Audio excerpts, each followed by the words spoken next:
Because that's the way Americans are now. They're always willing to trade away a little of their freedom in exchange for the feeling, the illusion of security. What we have now is a completely neurotic population obsessed with security and safety, and crime and drugs and cleanliness and hygiene and germs. There's another thing, the fear of germs. Where did this sudden fear of germs come from in this country? Have you noticed this? The media constantly doing stories about all the latest infections. Salmonella, E. coli, hantavirus, bird flu, now they have West Nile fever. And Americans panic easily, so now everybody's running around scrubbing this and spraying that and overcooking their food and repeatedly washing their hands, trying to avoid all contact with germs. It's ridiculous, and it goes to ridiculous lengths. In prisons, and this is true, in prisons, before they give you a lethal injection, they swab your arm with alcohol. It's true. Well, they don't want you to get an infection. And you can see their point. Wouldn't want some guy to go to hell and be sick. It would take a lot of the sport out of the whole execution. Fear of germs. What a bunch of pussies. You can't even get a decent hamburger anymore. They cook the shit out of everything now because everybody's afraid of food poisoning. Hey, where's your sense of adventure? Take a fucking chance. You know how many people die from food poisoning in this country every year? 9,000, that's all. It's a minor risk.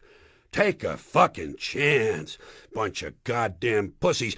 Besides, what do you think you have an immune system for? It's for killing germs. But it needs practice. It needs germs to practice on. So if you kill all the germs around you and live a completely sterile life, then when germs do come along, you're not going to be prepared. And never mind ordinary germs. What are you going to do when some super virus comes along that turns your vital organs into liquid shit? I'll tell you what you're going to do. You're going to get sick, you're going to die, and you're going to deserve it because you're fucking weak and you got a fucking weak immune system. Now, I'm going to tell you a true story about immunization. When I was a little boy in New York City in the 1940s, we swam in the Hudson River, and it was filled with raw sewage. Okay? We swam in raw sewage. You know, to cool off. And at that time, the big fear was polio. Thousands of kids died from polio every year. But you know something? In my neighborhood, no one ever got polio. No one, ever. You know why? 'Cause we swam in raw sewage. It strengthened our immune systems. The polio never had a prayer. We were tempered in raw shit. So personally, I never take any special precautions against germs. I don't shy away from people who sneeze and cough. I don't wipe off the telephone. I don't cover the toilet seat. And if I drop food on the floor, I pick it up and eat it. I eat it, even if I'm at a sidewalk cafe. In Calcutta, the poor section, on New Year's morning during a soccer riot. And you know something? In spite of all of that so-called risky behavior, I never get infections, folks. I just don't get them. I don't get colds, I don't get flu, I don't get food poisoning, and I don't get headaches or upset stomachs. And you know why? 'Cause I got a good, strong immune system, and it gets a lot of practice. My immune system is equipped with the biological equivalent of fully automatic military assault rifles with night vision and laser scopes. And we have recently acquired phosphorus grenades, cluster bombs, and anti-personnel fragmentation mines. So, when my white blood cells are on patrol, reconnoitering my bloodstream, seeking out strangers and other undesirables, if they see any suspicious-looking germs of any kind, they don't fuck around.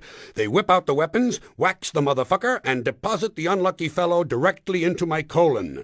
Directly into my colon. There's no nonsense. There's no Miranda warning. There's none of that 3 strikes and you're out shit. First offense, bam, into the colon you go. And speaking of my colon, I want you to know I don't automatically wash my hands every time I go to the bathroom. Can you deal with that? Sometimes I do. Sometimes I don't. You know when I wash my hands? When I shit on them. That's the only time. And you know how often that happens? Tops. 2-3 times a week. Tops. Maybe a little more frequently over the holidays. You know what I mean? And I'll tell you something else, my well-scrubbed friends. You don't always need a shower every day. Did you know that? It's overkill. Unless you work out, or work outdoors, or for some reason come in intimate contact with huge amounts of filth and garbage every day, you don't always need a shower. All you really need to do is to wash the 4 key areas: armpits, asshole, crotch, and teeth. Got that? The hooker's bath. Armpits, asshole, crotch, and teeth. In fact, you can save yourself a whole lot of time if you simply use the same brush on all 4 areas.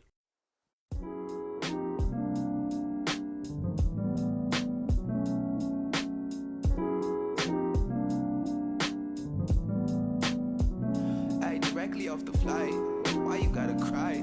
Oh, she's speaking Spanish to me, that should change my life.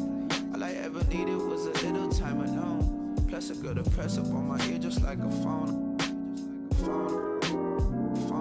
Plus a girl to press up on my